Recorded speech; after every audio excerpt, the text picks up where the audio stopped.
আসসালামু আলাইকুম বন্ধুরা, দেখতেই পাচ্ছেন এটা হচ্ছে একটা 3 পাল্লা ভার্টিক্যাল বোর্ডের ওয়ার্ড্রপ। তো এর ডিজাইনটা কেমন হয়েছে বা কালারটা কেমন হয়েছে একটুখানি কমেন্টে জানাবেন। আর এই দিকে আছে আমাদের এমডিএফ এর লাইটিং ড্রেসিং টেবিল।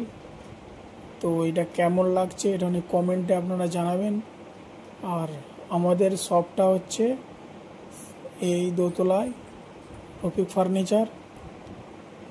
আর এই দিকে হচ্ছে আপনাদের 26 নম্বর রোড, বটুবাবু চৌকি ডাক্তারখানার সামনে।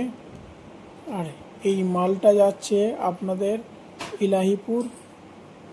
তো ফাইনালি দাদা আমাদের মালটা রিসিভ করে ছোট্ট একটা ভিডিও ক্লিপ শেয়ার করেছে, সেটা দেখুন। কেমন লাগছে বলুন কমেন্টে।